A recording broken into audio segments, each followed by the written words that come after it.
Credit transfer भी पढ़ लेते हैं। Credit transfer is further method of instructing a bank to make a payment to third party.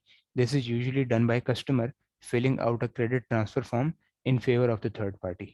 ठीक है। इसका एक नाम एक्चुअली मेरे ख्याल है होता है यहाँ पे पाकिस्तान में, पे ऑर्डर शायद कहते हैं इसको। तो वहाँ पे इसको क्रेडिट ट्रांसफर कहते हैं। जैसे कोई हैवी चीज़ हम यहाँ पे ले रहे हो, कोई घर या गाड़ी, तो काफ़ी लोग पे ऑर्डर बनवाते हैं बैंक से। तो ये भी एग्जैक्टली सेम चीज़ है, सिर्फ इसको क्रेडिट ट्रांसफ़र कहते हैं यूके के टर्म्स में। ओके, सही है। बैंकर ड्राफ्ट भी आप एक दफ़ा पढ़ लीजिएगा, क्योंकि बेसिक बेसिक चीज़ें, कुछ भी इसमें डिफिकल्ट नहीं है। सही है। Preparing a cheque prior to dispatch. अच्छा, ऐसा करते हैं, अभी थोड़ी सी ब्रेक लेते हैं 2-3 मिनट्स की। सही है। फिर हम कोशिश करते हैं जो रिमेनिंग टाइम है इसके अंदर ये सारी चीज़ें ख़त्म हो जाए। ठीक है। 2-3 मिनट्स की ब्रेक है।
चलें जी, वापस स्टार्ट करें। ठीक है।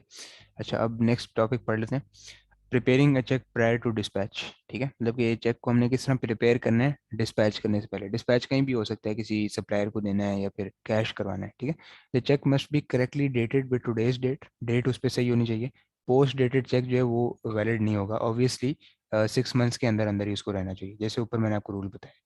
The cheque should be made out to the correct payee. सही बंदे का नाम होना चाहिए उस पर, जिसको आप एड्रेस कर रहे हैं उसे।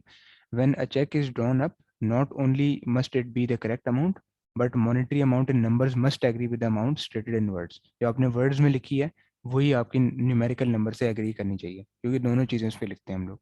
If check payment is for single invoice or check requisition, then it is a straightforward matter of copying down the correct amount onto the check.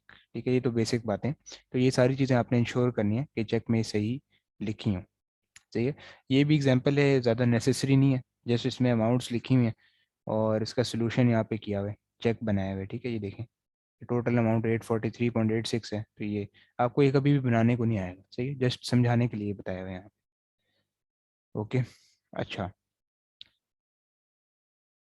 ये भी देख लेते हैं, when cheque has been written out it will be remove from the cheque book, cheque book से उसको फाड़ लेते हैं ऑब्वियसली, साइन करते हैं सिग्नेटरी से और sent out to the payee in order to keep record of the amount of the cheque payment.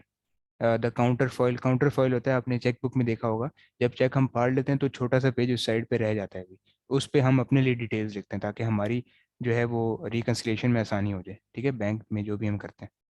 ये तमाम चीज़ें उस पर काउंटर फॉइल में लिखी होती हैं, डेट ऑफ चेक, पेई ऑफ चेक, ताकि हमें अपने यादाश्त के लिए क्लियर हैं। ये देखें, इस तरह का छोटी सी जो चिट है वो रह जाती है, सही है, तो ये अपने यूज़ के लिए हम यूज़ करते हैं। अब डेजिग्नेटेड सिग्नेटरीज भी हो सकती हैं, डेजिग्नेटेड सिग्नेटरीज होती हैं कि अगर एक ओनर है बिजनेस का जो कि बहुत बिजी है, ऑब्वियसली उसको इतना छोटा काम तो नहीं करेगा वो चेक वगैरह साइन करके पे करना, तो वो एक सिग्नेटरीज को असाइन कर देगा, या तो डायरेक्टर्स होंगे या फिर सीनियर फाइनेंशियल कंट्रोलर्स वगैरह होंगे, तो उनको वो असाइन कर देगा अपनी चेक बुक की कॉपीज़, और वो जो है वो आसानी से उसके ही अकाउंट पे उसके बिहाफ पे चेक वगैरह लेके वो पेमेंट कर सकते हैं, ठीक है।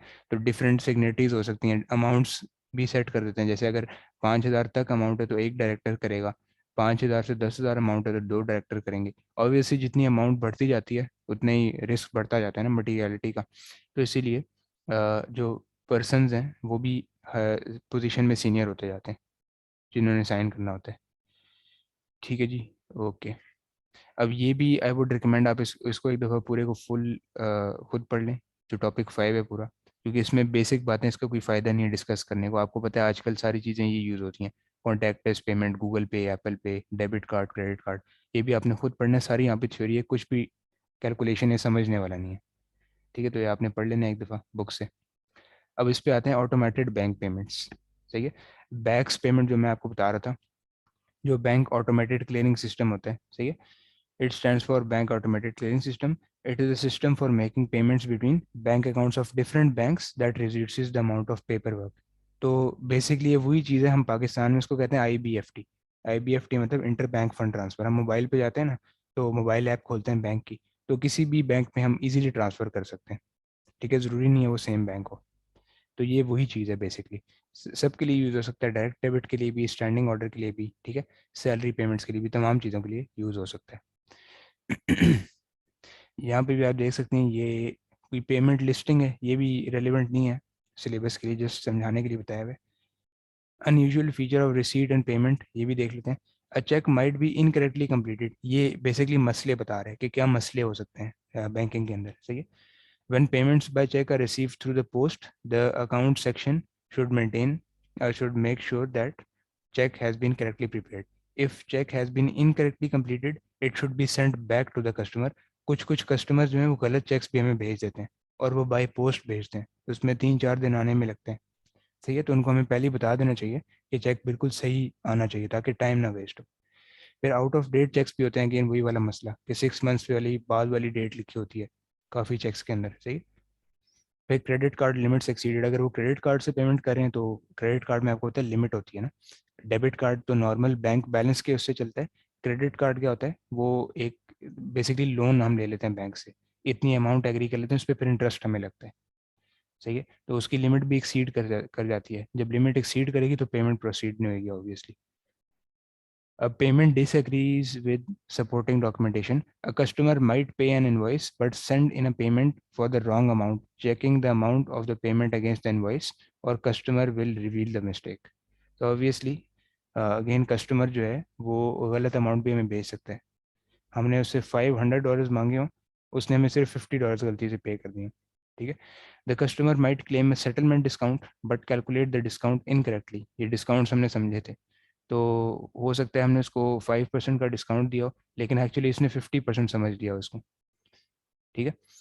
In situation where credit customer is entitled to settlement discount in excess of what has actually been accounted for, this will normally be resolve by issuing a credit note, ठीक है, मतलब कि एक तरह से हम उसको रिटर्न बैक कर देंगे, ये भी बहुत रेयर होता है scenario. Mistakes of this kind can usually be corrected by referring the problem back to the customer, ठीक है, ये भी आप डिटेल में पढ़ लीजिएगा। It would be bad business practice to send the incorrect payment back and ask for the correct payment in full, or hold on to the payment received without banking it until the error is corrected. तो ये दो काम जो है ये business में गलत है, कि या तो आप जो इनकरेक्ट पेमेंट है उसको वापस भेज दें, और पूरी पेमेंट सही वाली आप डिमांड करें। हो सकता है उसने पार्ट पेमेंट की हो, 100 में से सिर्फ 50 पे की हो, सही है, तो वो हमारा गलत होगा कि हम 50 भी जो उसने दिए हैं वापस भेज दें। ओके, सही है जी। मनी भी हमें चेक करने पड़ते हैं कैश रजिस्टर में से, कि जो एक्चुअली हमें रिसीव हुए हैं क्या वो चेक्स जो रिसीव हुए हैं उनकी अमाउंट से मैच करते हैं या नहीं। ये भी हम रिकन्सिलिएशन में आगे जाके देख रहे होंगे। Okay, reimbursement of expenses to employ, ये भी हम पेटी कैश में देखेंगे। ठीक है, तो ये भी आप यहाँ से पढ़ सकते हैं, ये भी बेसिक बातें हैं। ठीक है, कि अमाउंट्स जो हैं वो छोटी होनी चाहिए, सपोर्टिंग डॉक्यूमेंटेशन होना चाहिए उसके साथ। ठीक है, जो बिल्स वगैरह पे करते हैं उसके साथ अटैच होने चाहिए। ये भी पेटी कैश के टॉपिक में हमारा आएगा। ठीक है, बैंकिंग मनी इज रिसीव्ड, ये भी देख लेते हैं, लास्ट चीज़ है यहाँ पे, कि बेसिकली जो हमारे मनी हम रिसीव करते हैं वो बैंक में किस तरह डालते हैं। पहली चीज़ है यहाँ पे paying in slips. Paying in slip होती है डिपॉजिट स्लिप, बेसिकली इसको डिपॉजिट स्लिप कहते हैं पाकिस्तान में। तो उसमें ये तमाम चीज़ें होती हैं कि कितने बैंक नोट्स हम पे कर रहे हैं, each cheque paid in, total amount कितनी पे कर रहे हैं, तो ये डिपॉजिट स्लिप होती है। अब यूके में डिपॉजिट स्लिप कुछ इस तरह की लंबी सी होती है, हमारी जो है हॉरिजॉन्टल सी होती है। ठीक है, तो ये भी आपने अक्सर देखी होगी बैंक्स में।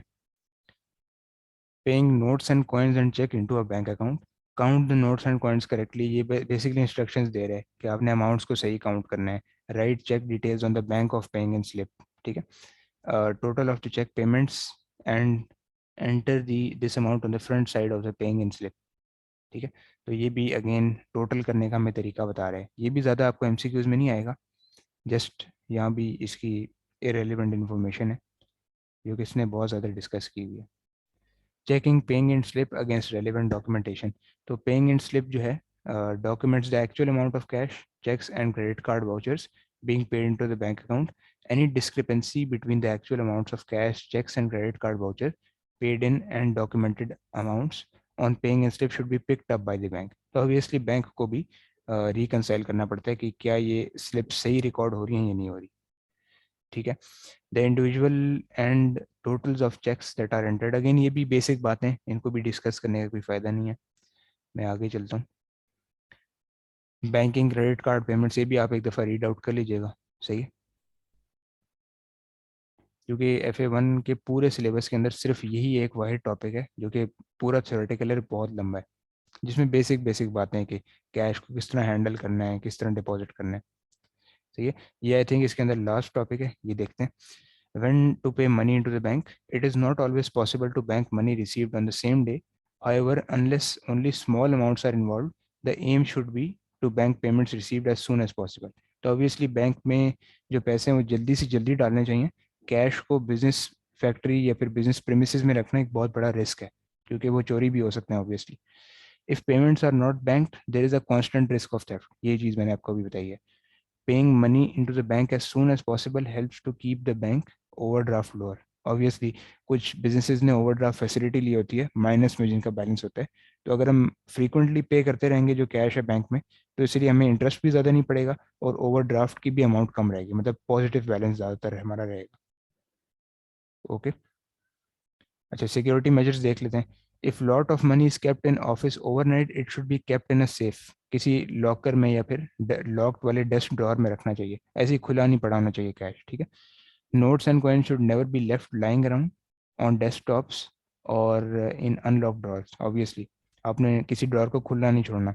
When someone is given the job of taking money to the bank to pay it in, the physical safety of individual should be considered when very large amount of notes and coins are involved. इसी आपने देखा होगा बड़े बड़े trucks जो होते हैं security guard वाले वो आते हैं बैंक में रात को 10 या 11 बजे अक्सर, जब ज़्यादा मतलब कि वहाँ पे हलचल नहीं हो रही होती, कस्टमर्स नहीं होते, जब बैंक्स बंद हो गए होते हैं। सही है, तो बहुत बड़े बड़े थैले लेके आते हैं वो कैश के, और जल्दी जल्दी जो है वो बैंक के अंदर लेके जा रहे होते हैं। सही है, तो ये सिक्योरिटी मेजर्स होते हैं। नेक्स्ट देख लेते हैं, और अच्छा ये मेरे ख्याल लास्ट रह गया। ठीक है, इसको भी ओवरव्यू देख लेते हैं कि बैंक एंड बैंकिंग इंस्टीट्यूशन, तो बैंक अकाउंट्स जो हैं वो डिफरेंट सर्विसेज जो हैं बैंक की डिफरेंट होती हैं, आपको यहाँ भी पता है कार फाइनेंसिंग बैंक देता है, करंट अकाउंट्स हैं, इस्लामिक अकाउंट्स हैं, ठीक है, सेविंग्स अकाउंट है, तमाम चीज़ें देती हैं। इसी तरह वहाँ भी ऐसे ही है। Current account provision of loan, loan भी देते हैं बैंक्स, सेविंग अकाउंट्स भी देते हैं जिसमें आपको ऑब्वियसली इंटरेस्ट मिलता है, फॉरेन करेंसी सर्विसेज भी हैं, provision of safe custody lockers की फैसिलिटी भी देते हैं बैंक्स, ठीक है। इसके अलावा टेलीफोन इंटरनेट बैंकिंग भी देते हैं, ये भी आप पढ़ लीजिएगा डिटेल में, कि आजकल हर बैंक जो है वो ऑनलाइन सब कुछ चल रहा है, ठीक है। तो जो भी हमने चीज़ एक्टिवेट करनी है वो भी हम कॉल सेंटर पे कॉल करेंगे, ठीक है। और जो भी ट्रांजैक्शन करनी है मोबाइल एप्लीकेशन से, वेबसाइट से कर सकते हैं इजीली। सही है जी। और इसके अलावा ये भी है कि बैंकिंग इंस्टीट्यूशन मजीद क्या चीज़ें प्रोवाइड करती हैं, एक्सेप्टिंग सेविंग्स और deposit from customer, lending money subject with specified parameters. अगर बंदा क्लासीफाई करे लोन के लिए, वो वापस पे बैक कर देगा उसको, तो फिर ही उसको लोन देंगे, ठीक है। प्रोवाइडिंग मॉर्गेज फैसिलिटीज़, मॉर्गेज होती है कि बेसिकली आप प्रॉपर्टी के लिए अपना लोन ले रहे हैं, सही है।